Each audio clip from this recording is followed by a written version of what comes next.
Hey tribe, welcome to week 2.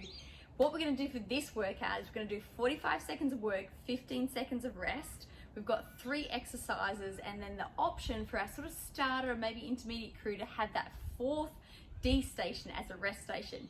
If you don't need the rest, then you want to just do ABC, ABC, ABC in this kind of weights cardio sort of format. It's great, it will get your heart rate up super high.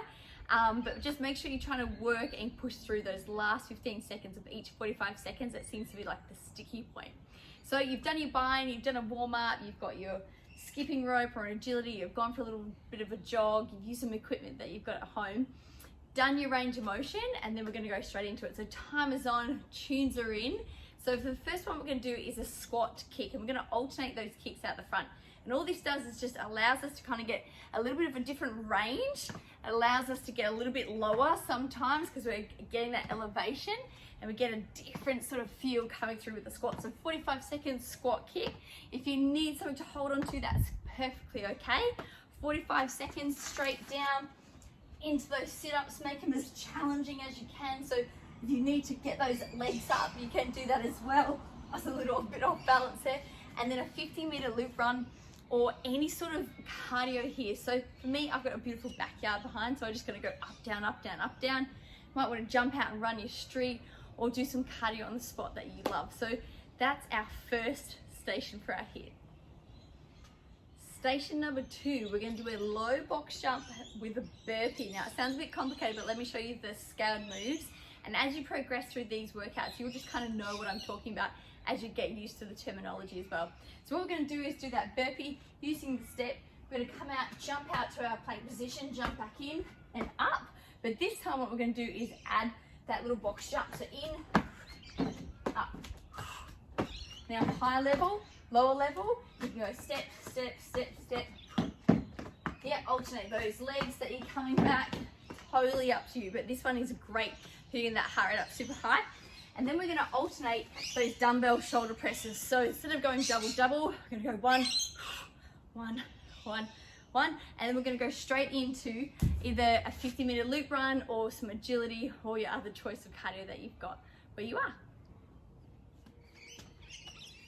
Station number 3. So you're pretty getting worn out by now. So what we're going to do here is we're going to do a traveling jump with a shuffle backwards. So looks a little bit like this, shuffle back, yeah? So long jump, shuffle, shuffle, shuffle. This can also be step, step, shuffle, shuffle, shuffle, step, step, shuffle, shuffle, shuffle. But what I'm not doing is coming, thudding, having too much of a bend through. I'm being nice and gentle with my body and just listening to it most I can. Dumbbell knee repeater, oh, this one gets so sticky so quickly. We're going to take 1 foot behind, again, that nice long line from the neck through the back. We're going to put the weight up again on that 45-degree angle, and we're going to bring it in to the knee. So elbows become either side of that weight, and we push away. Woo. So that's your single side. You can either look at your clock and do about 22 seconds each, or you can go 1, 2. Yeah, little bit of step. So up to you how coordinated you feel. Add in your cardio of choice and then keep repeating. Take the break if you need to. If not, back it up. Station number 4. Now I like to make sure I kind of hit everything the best I can on a Monday, especially in a full body workout. So for this hero move, I'm going to introduce you to a straight leg deadlift or the alternative, because this one can be a little bit tricky to kind of get, and it's one you don't want to kind of, get too wrong in case you feel a little bit too much pull in the back. So let's have a little look at the technique. So what we do have is that ABCD, straight leg deadlift into the glute lift, and then 2 core exercises of choice. And there's some definitely some ones there for you. So straight leg deadlift, what we're doing is we're trying to isolate the hamstring. So feet are just hip width apart.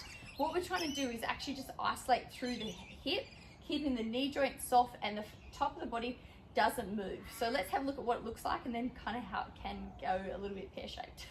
So what we're going to do is we're going to come over, weights like shave the front of the legs, and then we pop back up. So things you're going to notice is that my back stays nice and flat as I come over. My neck is super neutral, I'm not tucking, and I haven't got this, now I'll show you a different one. I haven't curled off, I haven't dropped the weight away from my body, I haven't stiffed back the knees to come back up again, yeah? So what we're doing is really lifting through, staying nice and flat, and then popping and squeezing the glutes as you come back up. If this sort of feels tricky, and just practice it beautiful with a broomstick, because you should just feel the stretch as you come over, even without weights. Too tricky, you don't feel quite okay, use the camera, send it to me if you want to. Just come on down, and you can actually just do some beautiful either straight leg glute extensions. You could do your nice donkey kickbacks, you can do your rainbows. You're gonna find lots of different ways to work this hamstring, because that's a big thing. It's a muscle that we tend to forget a little bit about. Glute lifts, we know, coming through here, add some weight up and through there. You've got your lower lever abs, so again, a bit of a higher level here, team. You wanna watch that lower C curve of the back, make sure it's really okay. Too much, come back down to these reverse crunches. So you just wanna bring those knees as close as you can into the chest, and you'll feel that by bringing them back down, that nice 90 degrees, and then finishing off with some crunches or some 90-degree crunches, or any core that you feel really challenges you. That's the best way to finish nice and strong. Enjoy.